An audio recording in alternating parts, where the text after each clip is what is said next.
going on, guys? Alex here with 81480C, and today I'm ready to do my full review on the Monterey Bay Knives Sea Otter.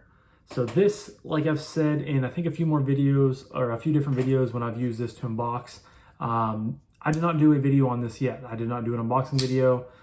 This was one that I got in, and I think it was on a weekend, and I was just super duper busy, and I just didn't have time to sit down and do an unboxing video. And I said, screw it. I just wanted to carry the knife. I was super excited for this because this is the most expensive knife that I have ever bought myself. I think I bought this for, I want to say it was $450 on the secondary, which is about what they go for. So I actually wasn't even like planning on buying one of these until kind of the last minute. So before we get into like my typical review of, specs and, ergos and carry and, stuff like that action, I just want to, give a quick explanation of how this ended up in my collection. So probably about, I don't know, a month and a half ago, give or take, in that time frame, I was selling quite a bit of stuff in my collection because I was bound and determined to try to land an Oz Roosevelt. I had just got to the point in my collection, I was like, a lot of these knives are good and I like a lot of them, but I have wanted a Roosevelt for the longest time. And it was right before me and my fiance moved in our new apartment, which we're in now. You guys can see, I've done a few videos already here. And I figured this would be, my last kind of, good chance of trying to secure a Roosevelt before, we fully have to pay for everything our own, rent, food, you guys know life's expensive now. And I was, kind of in that mindset for a few days, trying to sell so much stuff and whatnot. But I had about, I think I sold off enough to make, I had like $800 in my PayPal. And I was thinking to myself, and, all these, this was right when we were like still paying for, like, what's the word I'm looking for? Different types of fees for like application fees and, different things through our apartment before we even had to pay rent. And I was just thinking to myself, that's a lot of money to spend on a knife. What else could I, buy and still be happy with, and then take a little bit of that money left over and put it towards, life expenses and stuff like that. So I landed on the Sea Otter because I had one-on-one for a while. Not like really one-on-one, but I've always kind of had interest in them, and I've thought they've looked really cool.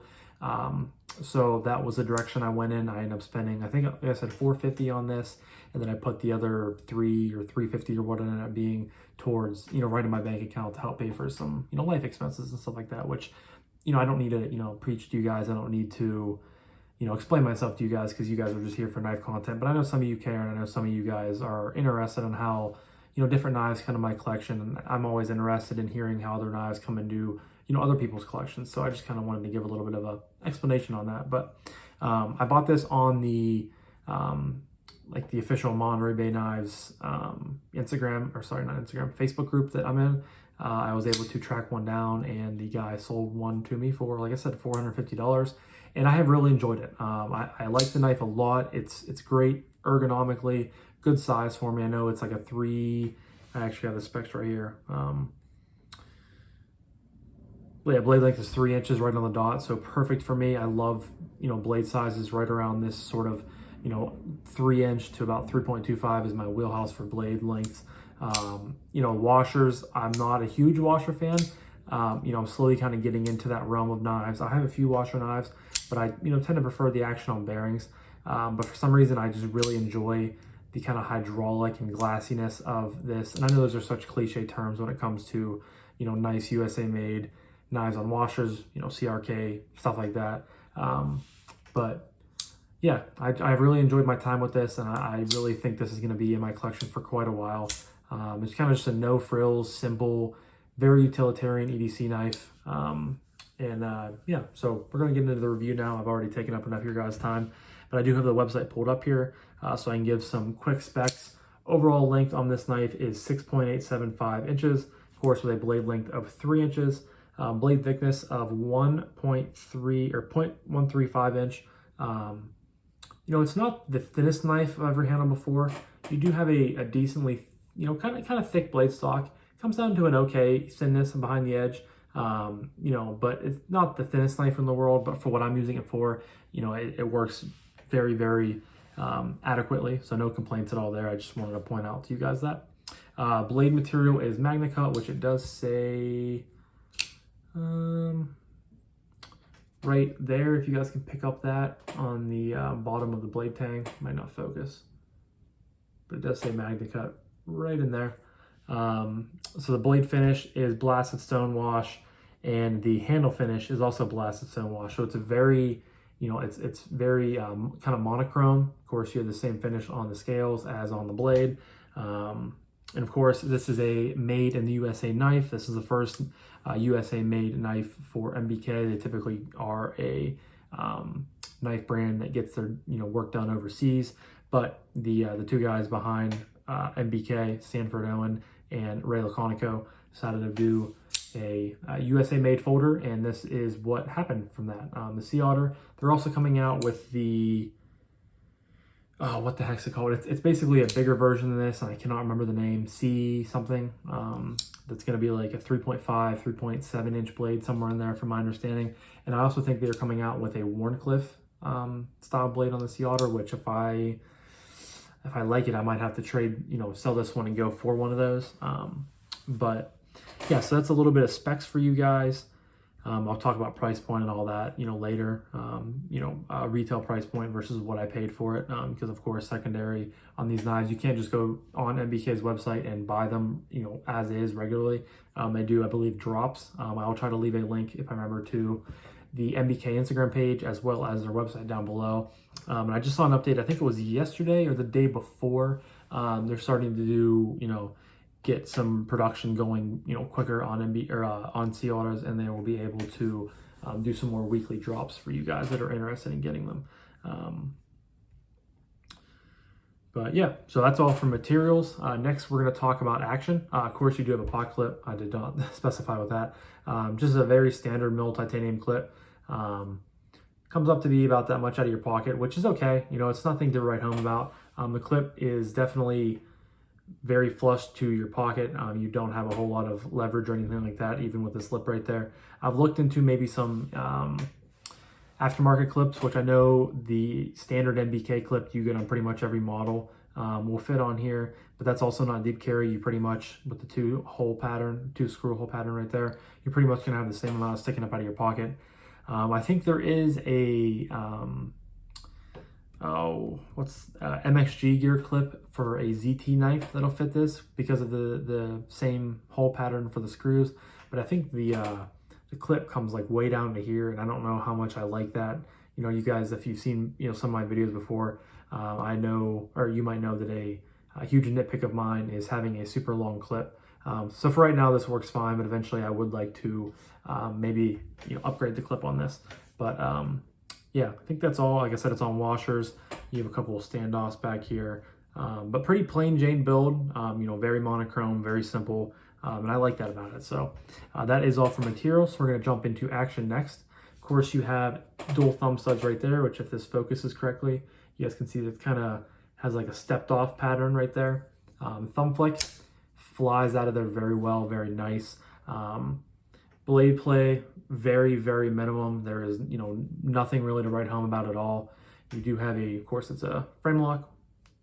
You have some nice lock bar access there, very sculpted out, no jimping at all, but you really don't need any to actuate the lock bar. Drops, you can shake it or you can drop it, and then I tend to just get it with my thumb right there. And for it being on washers, this drop to my nail is very satisfying. I don't need a full like guillotine close knife, because that drop right there, it's not going to move. Like you guys can see, I'm moving the knife, but that drop to my nail is very satisfying, just because you can feel it's very, like I say, I hate to use the cliche terms, but it's very glassy, kind of hydraulic, very smooth. Middle finger flick. Also rockets right out of there. No complaints. D10 is nicely tuned. You guys can hear it snapping back into place. So thumb flick, middle finger flick. Of course, the slow roll also works very nice with washer knives.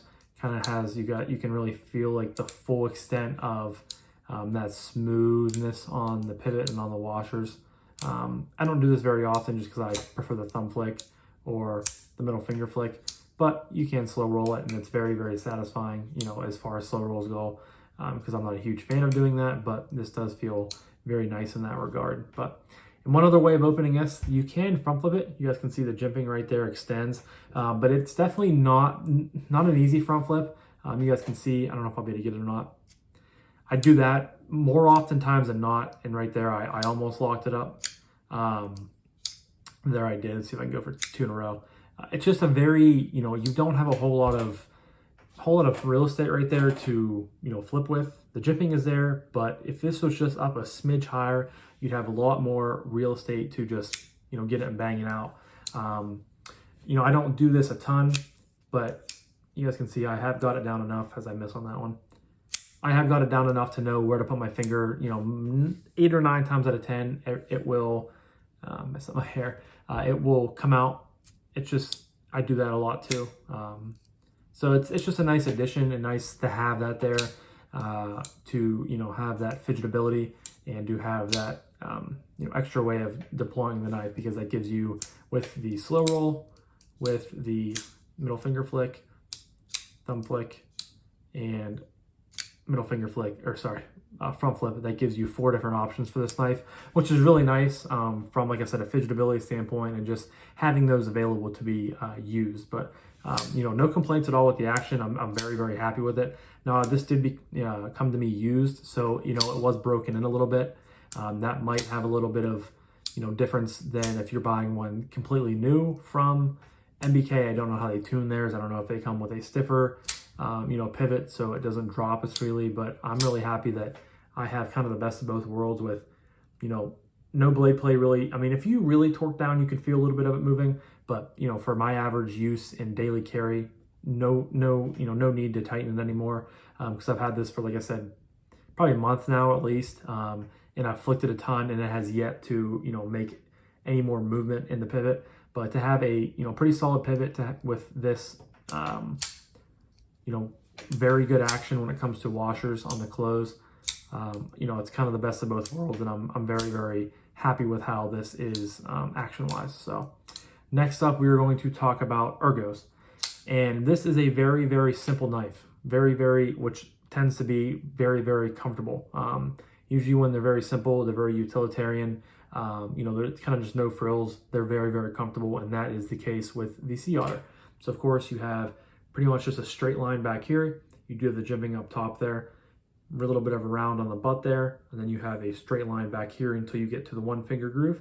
And then you can use this sort of landing choil area there to choke up, but we're going to choke back first, and I can still get all 4 fingers on this knife, which is very nice for a smaller knife. My thumb lands right on the jimping there.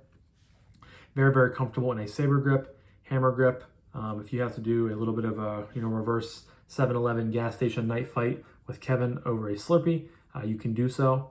But I think the best way for me is putting, so when you're choked back, your index finger, at least my index finger, is locked right into that finger groove there, and the rest of my hand kind of just follows suit with my thumb up there on the jimping.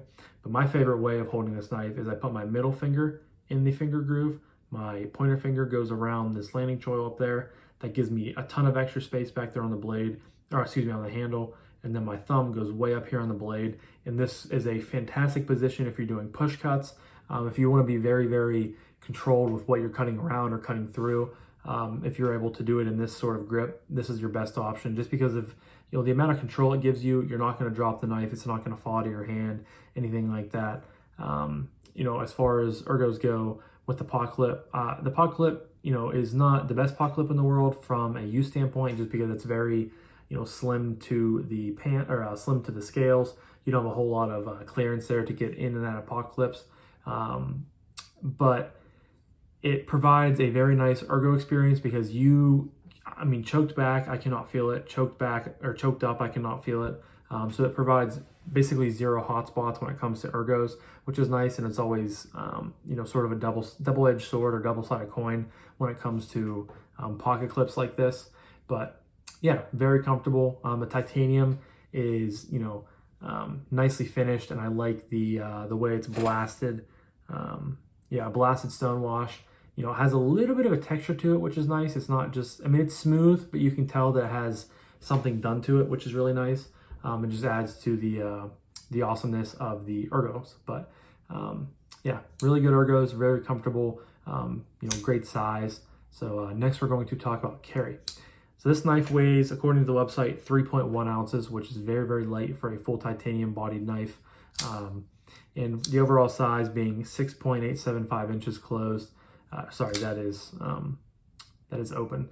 Blade or handle length is 3.75 inches. So with all that, it's a great size. You know, it carries in the pocket very well. I've only carried this in my khakis and I think my gym shorts. I have not carried it with jeans yet. But with my one pair of khakis, I have Bird Dogs. I don't know if you guys are familiar with them, but they have like, so you have your regular pocket up front on both sides, but this one has like a wallet pocket, kind of like on my hip. It's horizontal, it zips. And I always unzip it a little bit. That's typically where I carry my pocket knives and those specific shorts, and it drops down in. Carries very well. You know, it's a great size. This thing pretty much can disappear into my fist for the most part. You know, you're gonna have this much sticking up out, but it's not a big deal. I've slowly gotten used to knives being out of your pocket when it comes with, you know, in particular clips like this that are just kind of bent clips, even though this should be a titanium clip that I believe it is. But great size. You know, if you stick it down in your pocket, you have no flipper tab, no jimping up here. If you know, happen to be going down past it for change, medicine, chapstick, anything like that, you're not going to be at risk of going down and possibly pulling the knife up out with you, you know, out of your pocket. You know, no complaints at all there. You know, like I said, great weight, great size, just overall a fantastic carry. And I think that's where it comes, you know, what makes this knife so great. It's just no frills, great EDC knife. And, you know, the carryability is right there as well. You know, just on par with, or if not better than Ergos and Action. So, but that leads me to my final category of price point and would I recommend this knife. So price point, according to MBK's website, you know, straight from the factory, straight retail, $400. I spent $450 on this because it is secondary. And like I said earlier in the video, you cannot just go buy these, you know, regularly any day of the week on MBK's website. You have to pay attention to mostly their Instagram because that's where they give most of their updates, which again, I will leave a link to their Instagram and their website down below if you guys are interested in going and checking them out. I would highly recommend doing so if you are trying to get one of these straight from the factory, not paying a little bit more retail, or a little bit more on the secondary than retail like I did. I don't have any complaints with the 450. I think that's very adequate, you know, especially when you're talking about MagnaCut, you know, blasted stonewash titanium scales and blade finish, dual thumb studs, just a very, very handsome knife, I think. I love the blade shape. It's, you know, just a very simple drop point, but I think it flows with the style of the knife very well. It's very usable, very utilitarian, very comfortable, just overall a fantastic size for me personally. And I love this knife, I really do. I think the price point of, you know, $400 is a really good entry, you know, price point for what you're getting, especially when you consider other USA made knives are typically closer to $500, you know, in between $450 to $600, up in that range. So you're getting a nice sort of, you know, quote unquote discount on this knife if you're looking at a USA made knife, you know, with good materials like this has, again, MagnaCut, full titanium build, thumb studs on washers. That is really good, has great action, can be broken in very, very nicely, and for the most part, pretty easily if you just slick this knife a lot. So, you know, I have no regrets. I'm really, really happy with it. And I cannot, you know, I love carrying it. Can't wait to keep it in the collection and to just, you know, enjoy it more, carry it more. You know, maybe someday this might get moved, but I think this is going to be a mainstay in the collection for quite a while.